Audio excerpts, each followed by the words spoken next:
Cada vez que alguien me pregunta acerca de, oye, ¿qué cosas deben de hacer una iglesia para poder convertirse en una iglesia que esté cambiando de un entorno común a una iglesia que fructifica, que bendice y que se convierte en una iglesia donde todo mundo da testimonio acerca de Jesucristo?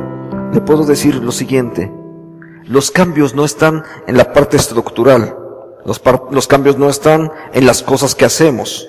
El cambio más importante que una iglesia necesita para poder convertirse de una iglesia común a una iglesia fructífera y que está dando la gloria a Dios, el cambio más importante se encuentra justamente en un solo punto que quizás olvidamos con mucha frecuencia. Se trata justo cuando estamos hablando de la espiritualidad. Ese es el cambio más importante que las iglesias necesitamos.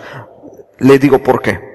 Cuando el Espíritu de Dios empieza a actuar en tu propia vida, dar testimonio se convierte en algo natural. Cuando tú te estás alimentando cotidianamente de la palabra y permites que sea la palabra de Dios la que dirija tu vida, entonces tu vida naturalmente empieza a caminar a ese entorno de el espacio donde Dios habitualmente estás bendiciendo, y es natural entonces que tú empieces a recibir bendición, pero no solamente empiezas a recibir bendición, sino que tú también empiezas a hacer bendición para otras personas. ¿Sabe? Las iglesias que espiritualmente son fuertes, son iglesias que bendicen a otros. Son iglesias que evangelizan, discipulan, comparten de los recursos que Dios les ha dado. Las iglesias misioneras precisamente se caracterizan justamente por el énfasis en su propia espiritualidad. Los demás métodos, las cosas que demás hacemos, pueden ser útiles en cierta medida, y lo son. Sin embargo, el cambio más importante al que todas las iglesias debemos de aspirar justamente se trata a un cambio en nuestra propia espiritualidad. Y la espiritualidad, por supuesto, empieza con nosotros mismos. Cada vez que nosotros nos acercamos a esto, tenemos que considerar lo siguiente. Casi siempre a todos nos interesa pensar en oraciones que sean efectivas. Es decir, nuestra cultura está acostumbrada justamente a eso. Mire, si nosotros revisáramos los libros en cualquier librería cristiana, es muy fácil encontrar títulos de libros que hablen acerca de un determinado método de oración. Y de vez en vez, a lo largo de los años, me ha tocado ver cómo algunos títulos se hacen famosos. La oración de fulanito de tal, el método de X, cada uno de ellos tiene una determinada propuesta. Porque cuando hablamos acerca de la espiritualidad, parte de nuestro problema es que la queremos convertir en un determinado método, y la espiritualidad no funciona exactamente como un método. Es más, cada uno de nosotros quisiéramos en cada una de las ocasiones encontrar siempre una respuesta rápida a nuestras propias necesidades. Hay quienes entonces buscan un método de una oración infalible y están buscando en los libros cómo poder lograr eso. Entonces, a veces copian simplemente la oración de una determinada persona, o fueron a una iglesia X, o vieron por televisión y de pronto dicen, así como ellos le hacen, así nosotros debemos de hacerlo. Pero déjeme decirle algo. La espiritualidad no es algo que puedes ni siquiera clonar, porque la espiritualidad tiene que ver con algo mucho más básico. Se trata de algo que el Señor está haciendo adentro de ti, y a través de ti es como Dios va a producir las cosas de una forma individual. Por eso no se puede simplemente copiar. Puedes copiar otras cosas, a lo mejor posiblemente déjame usar un ejemplo externo, puedes copiar el estilo de la alabanza. Eso se puede copiar. Podemos copiar el estilo de la predicación. El estilo de la oración incluso se puede copiar. Pero eso solamente son las partes externas. La obra del Espíritu de Dios, eso es totalmente distinto. Y eso es lo que solamente Dios puede hacer a través de tu propia vida, porque eso no se puede clonar. Entonces, esos elementos, por eso tenemos que verlos de una forma mucho más cuidadosa. Muchas veces queremos incluso simplemente adquirir un método para cubrir todos nuestros deseos. ¿Sabe? Muchas de las personas quisieran un método así, que le dé respuestas inmediatas acerca de cómo manejar sus relaciones. Por ejemplo, algunas de las ocasiones pensamos, Señor, quiero tener una oración poderosa, fuerte, etcétera, para poder alcanzar mis deseos. Casi siempre algunos de ellos están pensados en cuestión de, Señor, si oro, ahora sí ya me vas a dar trabajo, me vas a conseguir la pareja ideal que yo necesito. Si oro, mis hijos inmediatamente van a cambiar y van a ser los hijos más obedientes y con calificaciones de 10. Quizás cada uno de nosotros aspiramos a cosas de esas, pero ese no es exactamente el método de la oración. Se buscan incluso principalmente soluciones, pero incluso en muchas de las ocasiones no estamos buscando al Dios que está atrás de todo ello. ¿Sabe? Me recuerda muchos pasajes en las Escrituras donde la gente va, busca y lo que ellos quieren es encontrar la respuesta a su salud. Y por supuesto, a todos nos interesa estar sanos, pero no se trata de solo la respuesta de la salud, sino ¿quién es el que está con el que yo estoy tratando? Dios puede incluso sanarnos, puede proveer recursos económicos para nuestra vida y al mismo tiempo podríamos tener todos esos dones, y créame que me he encontrado con personas que han recibido enormes bendiciones de Dios y sin embargo siguen viviendo una vida vacía por una razón simple. Se enfocaron particularmente en la recepción de algo, pero al final de cuentas su propia relación con Dios permaneció aislada e incluso prácticamente nula. Entonces, cuando la gente está buscando solamente una respuesta inmediata, es muy probable que incluso pueden resultar incluso hasta frustrados en el intento, porque lo que están buscando solamente es alguien que les dé una respuesta. ¿Sabe? Mucha gente incluso se va a ir de los templos por una razón, porque de pronto yo vine para que me bendijesen, y Dios los está bendiciendo si lo buscas, pero si lo que tú estabas buscando es simplemente que apareciera más dinero en tu cuenta de banco, posiblemente esa no es la manera en cómo vas a estar caminando. Si tú viniste simplemente para que Dios, yo ya estoy aquí, ya cumplí, ahora sana mi matrimonio, es muy probable que puede resultar incluso frustrado, porque eso no va a ocurrir en esos términos. Dios va a usar la palabra y el Espíritu para que toda nuestra vida sea transformada, pero no se trata de algo automático y simplemente porque yo puse un pie aquí adentro, a partir de eso ya soy bendecido. De hecho, las Escrituras dice, bienaventurados los que oyen la palabra y la ponen en práctica. Y esa idea se repite desde el Antiguo hasta el Nuevo Testamento. Aún llegas al Apocalipsis y sigues escuchando exactamente la misma idea. Los que son bendecidos son los que escuchan la palabra, la consideran en su corazón y la ponen en práctica. Ahí es la forma en cómo Dios empieza a actuar en medio de cada uno de nuestras vidas. Ahora, a pesar de esto, ¿sabe? La realidad es que incluso Dios sí contesta algunas de nuestras oraciones, a pesar de que no sean ni siquiera con los motivos más adecuados. En algunas ocasiones Dios nos va a conceder aún nuestras oraciones más egoístas. Y Dios es capaz de hacer eso. Y cuando Dios hace eso, tiene un motivo. Yo sé que alguien dice, oye, pero es que ¿cómo es que Dios te va a conceder eso? ¿Sabe? Muchas de nuestras oraciones son egoístas. Es más, la mayor parte de nuestras oraciones siguen teniendo cierto carácter egoísta.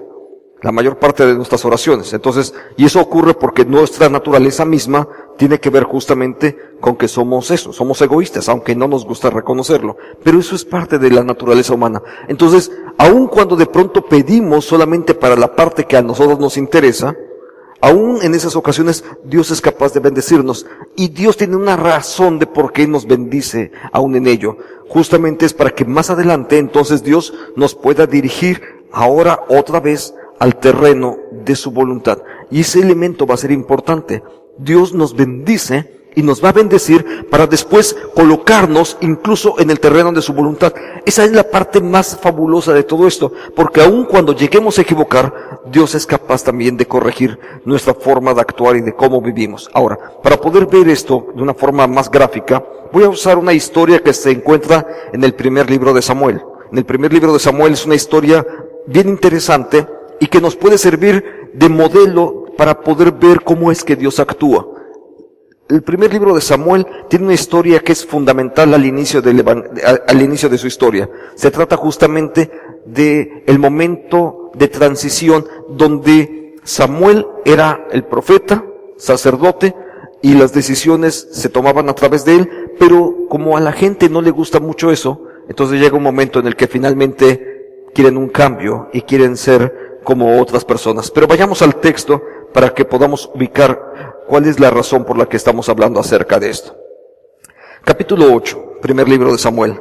Entonces los ancianos de Israel se juntaron y vinieron a Ramá para ver a Samuel, y le dijeron: he aquí, tú has envejecido, y tus hijos no andan en tus caminos. Por tanto, constitúyenos ahora un rey que nos juzgue, por como tienen todas las naciones.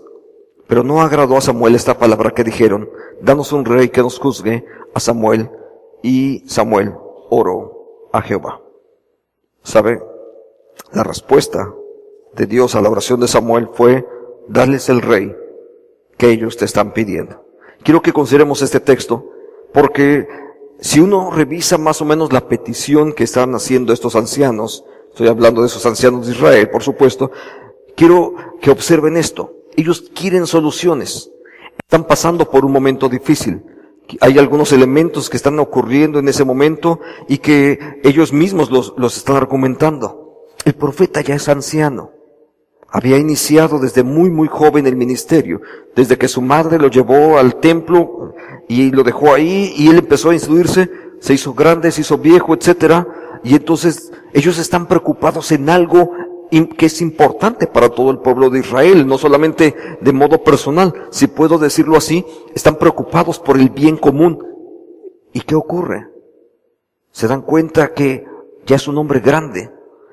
Samuel no va a poder continuar por siempre. ¿Quién le va a suceder? Entonces ellos están pensando: ¿y quién va a continuar dirigiendo a este pueblo? Es una preocupación que de entrada yo creo que es perfectamente legítima hablar acerca de ello. Luego, sus hijos no podrán dirigir al pueblo por no seguir los caminos de Dios. Entonces, ellos de verdad están seriamente preocupados. Hay preocupaciones que son legítimas en cuanto a lo que ellos están haciendo. Por eso se acercan y dicen: oye, ¿quién va a dirigir al pueblo? ¿Qué es lo que va a continuar después? ¿Sabe? Muchos de los proyectos incluso de iglesia y aún en la sociedad, por supuesto, muchos de los proyectos en alguna manera hacemos que descansen específicamente en determinadas personas. Pensamos que si una persona de pronto ya no va a estar, ese proyecto se nos va a caer. Bueno, probablemente si eso ocurre es que el proyecto estaba mal fundamentado, porque el proyecto no puede depender de que una persona esté ahí. Ninguno de nosotros es eterno. Algunos podremos vivir muchos años, pero otros finalmente en algún momento finalmente todos nos vamos a ir. Entonces los proyectos no pueden depender de que el pastor esté ahí siempre, porque no se trata de que el pastor esté ahí. En algunas ocasiones es una persona, dice: no, y si la hermana se va, se nos desaparece el coro.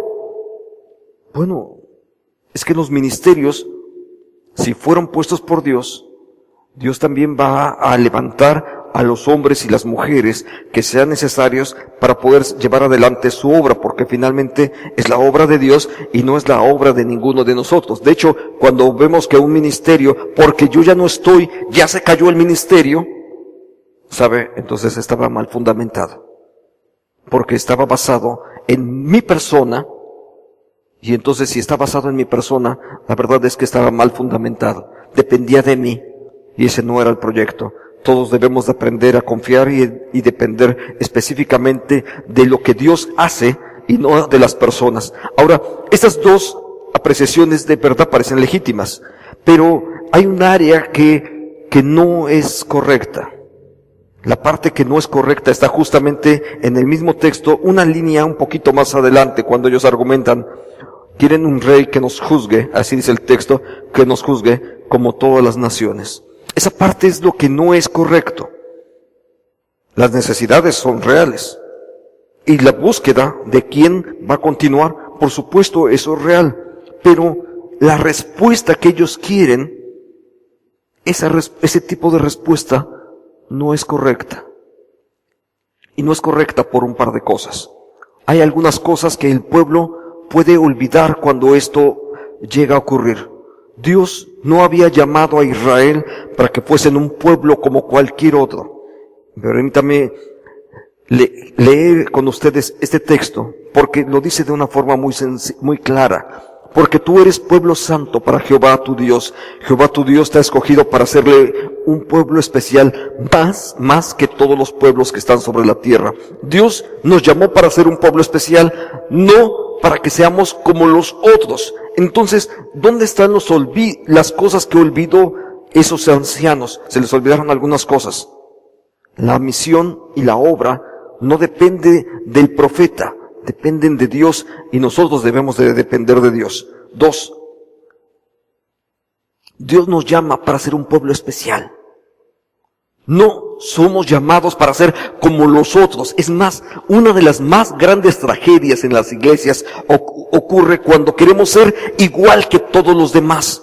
Cuando permitimos que los modelos sociales, culturales, etcétera, sean los que predominen hacia el ámbito de la iglesia, y entonces nosotros empezamos a comportarnos justo como todos los demás. Déjame recordar una historia que Jesús hizo en el Evangelio según San Mateo. Ocurre algo en esa época, y las historias de Jesús son muy interesantes. Jesús le dijo a su pueblo, dice, ustedes son la sal de la tierra. Y la sal tiene un propósito específico. Entre muchos de ellos, déjeme mencionar solamente uno de ellos. La sal tiene un propósito, evitar la corrupción. ¿Sí? El propósito antiguo era, por ejemplo, salar la carne, para que la carne no se pudriera. Entonces, la sal tiene ese propósito. Precisamente evitar la corrupción, evitar que las cosas se corrompan. Ahora, ¿y qué ocurre? Es parte del lenguaje de Jesús. ¿Qué ocurre cuando la sal pierde su sabor? Las palabras de Jesús dice, ya no sirve para nada más. Si la sal ya no sala, la razón de estar ahí, que era evitar la corrupción, ya dejó de ser útil. ¿Sabe? Cuando nosotros nos hacemos como el mundo, justamente perdemos la razón por la cual estábamos aquí. Esto no es nada nuevo, esto no tiene nada que ver con el Antiguo Testamento. Esto tiene que ver también con el mensaje de la Biblia. Romanos capítulo 12, verso 2, el apóstol Pablo le tiene que recordar a un pueblo en el Nuevo Testamento, a la iglesia de Roma ahora. Dice, no os conforméis a este mundo. ¿Sabe? Durante un tiempo estuve en una iglesia donde las hermanas hacían gelatinas de esas decorativas y preciosas, muchas de ellas. Y aprendí algo. La grenetina que utilizan finalmente adquiere la forma del molde donde está. Pero tú y yo no somos un poco de grenetina que adquirimos la forma en el lugar donde estamos.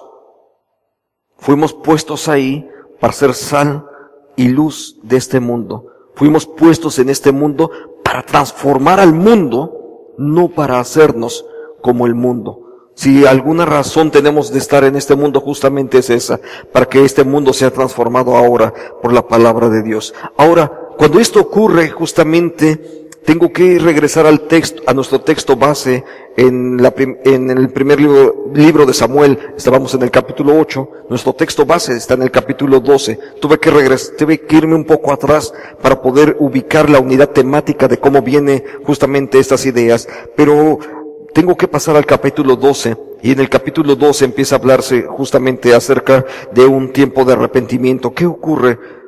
¿Qué es lo que ellos hicieron realmente? ¿Qué es lo que pasó con ese pueblo? Simple y llanamente, no solamente dejaron de atender los llamados de Dios, sino que lo rechazaron a Él. Y dijo entonces, estoy en el capítulo 8 todavía, verso 7, y dijo Jehová a Samuel, oye la voz del pueblo en todo lo que te digan. Samuel oró, pidió dirección de Dios, y Dios, a una oración, a una petición equivocada de su pueblo, fue Dios capaz de decirle, sí, se los voy a dar.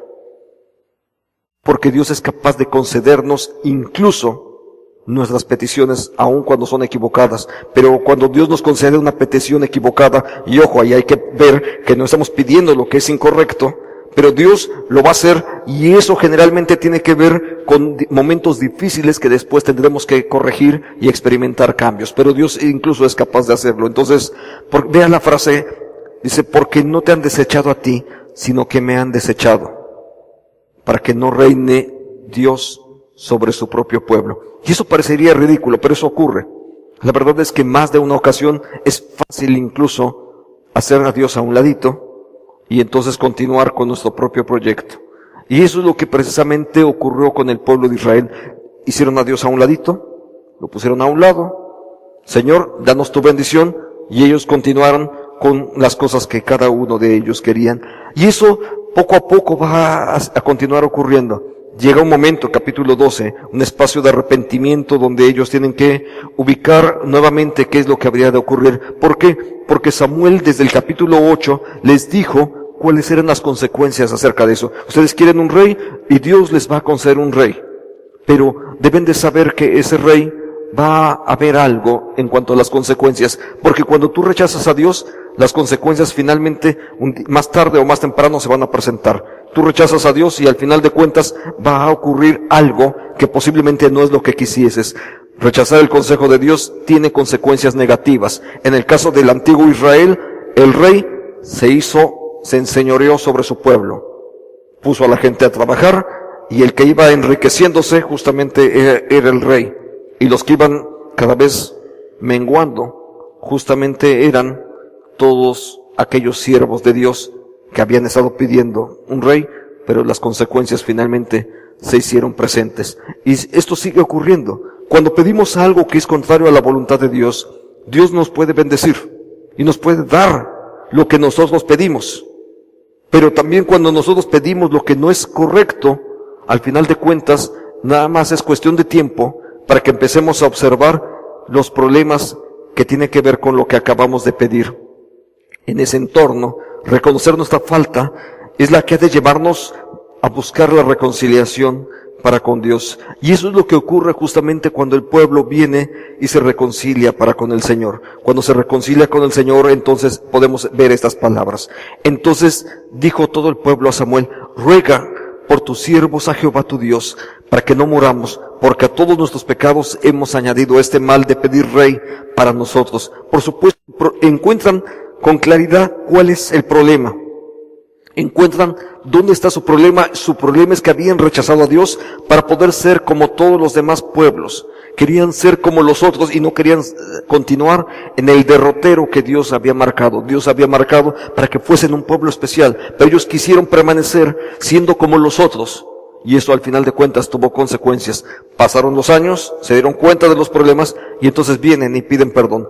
Hay tres características en este tipo de oraciones que podríamos señalarlas y que podría decirle que cada vez que encontramos esos componentes, Dios finalmente va a actuar para poder bendecir y llevar nuevamente a su pueblo hacia la bendición. Entonces, son tres características que están ahí y que debemos de ubicarlas. Número 1, humildad. Reconocen. Tienen humildad. No llegan diciendo, bueno, es que la gente nos presionó. No están diciendo eso. Ellos reconocen y tienen humildad delante de Dios para poder reconocer sus propias faltas. Número 2, están pidiendo y apelando a la misericordia de Dios. No apelan a si tenían derecho o no. Lo que están buscando es la misericordia de Dios y saben con qué Dios están tratando. Saben de un Dios que siempre está dispuesto a extender su misericordia para todos aquellos que la pedimos. Y número 3, reconocen sus faltas. No están diciendo, reconocen que su pecado es un pecado contra Dios. Entonces, cuando estos ingredientes forman parte de nuestras oraciones, podemos contar también con que Dios va a escuchar nuestras peticiones y que Él va a devolvernos al camino de su voluntad una vez más. Ahora, esto nos lleva a considerar en el mismo texto de capítulo 12 del primer libro de Samuel, nos lleva a reconocer cuál es la forma en cómo nosotros nos acercamos. La primera cosa que ocurre cuando el pueblo de Dios empieza a corregir sus problemas es que ocurre algo que finalmente es importante. La primera frase dice, no temáis. ¿Sabe? Cuando te pescan haciendo algo incorrecto, cuando alguien te descubre haciendo algo mal, muchas de las ocasiones nuestra actitud es de tener cierto miedo. Y si es Dios el que te pescó infraganti, obviamente es algo que obviamente la relación entonces ya no es de cercanía, de comunión y demás, sino incluso es de temor. En el capítulo 3 del libro del Génesis, 3:10, justamente cuando se refiere al primer pecado, lo primero que ocurre en el caso de Adán es tener miedo y esconderse. ¿Sabe? A nosotros nos suele pasar todavía igual. No es muy diferente de lo que ocurrió en aquella época. Cuando las personas cometemos pecados, muchas de las ocasiones la gente prefiere alejarse de las iglesias. Porque realmente es cuando más necesitamos de Dios, y justamente lo que hacemos es evitar a Dios. Porque nos da vergüenza, nos da temor reconocer nuestras faltas. Reconocer, aunque nadie nos lo diga, eso nos causa temor.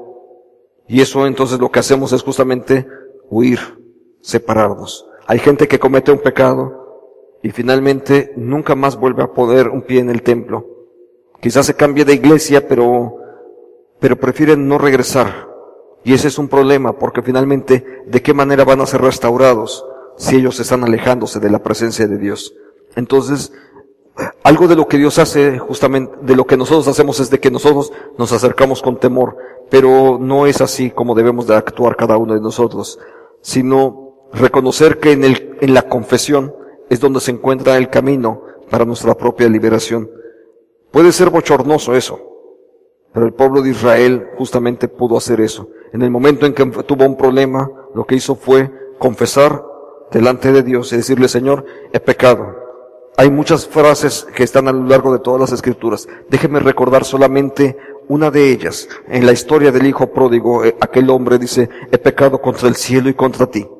Y es una forma explícita de decir: Señor, me he equivocado. Lo que he hecho ha sido contrario a tu voluntad. Pero también el Señor tiene una respuesta para con cada uno de nosotros. Ahora, es una grata noticia saber que cuando nosotros confesamos, no tenemos por qué tener temor, sino que por el contrario, nosotros somos invitados a venir a la presencia del Señor para que sea Él el que nos sane y el que nos libre de todo aquello que nos hacía permanecer lejos de la fuente de la vida. Entonces se trata no de tener temor, sino de acercarnos a Dios, porque cuando nos acercamos a Dios, Él mismo nos llama para que formemos parte de su pueblo y seamos otra vez reconstruidos y levantados nuevamente más. El texto, capítulo 12, 21, dice así: no os apartéis en pos de vanidades, que no aprovechan ni libran porque son vanidades, sino que se trata de regresar a la voluntad de Dios. Y cuando yo peco, yo puedo contar con que si hay humildad de parte de mía y apelo a la misericordia de Dios, y si además reconozco mis faltas ante Él, ¿sabe? Si esas tres cosas están presentes, no importa cuál haya sido mi equivocación, no importa cuál haya sido mi pecado, Dios está dispuesto a perdonarme y a restaurarme. Y parte de mi actitud de vida tiene que ver justamente con apartarme de aquello que me estaba alejando de Dios y así entonces regresar otra vez al entorno de su voluntad. ¿Sabe lo que hacemos justamente cuando ponemos en práctica la palabra de Dios? Es algo sencillo. Nos colocamos en el área donde Dios bendice. Eso es lo que ocurre. No nos va a bendecir porque estoy orando, pero cuando yo me coloco en esa área de su voluntad, entonces es el espacio donde Dios habitualmente dice, y yo puedo esperar que entonces Dios bendiga mi vida justamente en ese espacio. Ahora, cuando seguimos en ello, la respuesta de Dios es contundente al respecto de aquellos que han orado pidiendo perdón y que buscan, y que una respuesta en ese sentido se vuelve en una oración siempre eficaz, porque las oraciones eficaces tienen que ver cuando nosotros estamos buscando de la voluntad de Dios. Si tú buscas de la voluntad de Dios, siempre puedes contar con que Dios está dispuesto a ayudarte para que tú cumplas con su voluntad. Cualquier momento en el que estás, si te equivocas y le dices: Dios, corrige para que yo pueda vivir dentro de tu voluntad, Dios está dispuesto a hacer todo lo necesario para poder corregir y llevarte otra vez a su voluntad. Si no estás pecando y sin embargo dices: Señor, quiero aprender y quiero ser más como tú, Dios está dispuesto a darte todo lo necesario para que seas más como Él, porque Dios siempre está dispuesto a ello. Ve lo que dice este texto: pues Jehová no desamparará a su pueblo por su grande nombre, porque Jehová ha querido hacerlos pueblo suyo. Es Dios el que nos llamó, es Dios el que nos invitó a que formásemos parte de su pueblo. Y cuando nosotros oramos para acomodarnos a su voluntad, Dios siempre contestará de forma positiva nuestras oraciones para volver a su voluntad. Oremos ahora. Dios, gracias, porque tú eres siempre el que hace posible todas las cosas. Te bendecimos y te damos a ti la gloria, Padre, porque tú haces siempre todas las cosas de modo que sean de bendición para nuestra vida. Gracias, Dios, por lo que tú seguirás haciendo en medio de nosotros. Permítenos ahora, Padre, reconocer en dónde estamos. Si hemos equivocado, Señor, nuestro camino, danos de tu gracia y corrígenos. Llévanos nuevamente al entorno de tu salvación. Si nuestros pies han fallado, Señor, y hemos errado nuestro caminar contigo, Señor, permítenos caminar nuevamente hacia ti. Y sabemos, Señor, que cada vez que lo hacemos con humildad, pidiendo de tu misericordia, reconociendo nuestros errores, Padre, tú siempre bondadoso nos permites regresar otra vez a ti, y harás todo lo necesario y limpiarás el camino para que volvamos nuevamente a estar en tu voluntad. Te alabamos por esto, Señor, en el nombre de Jesucristo. Amén y amén, Señor. Gracias, Padre, Señor.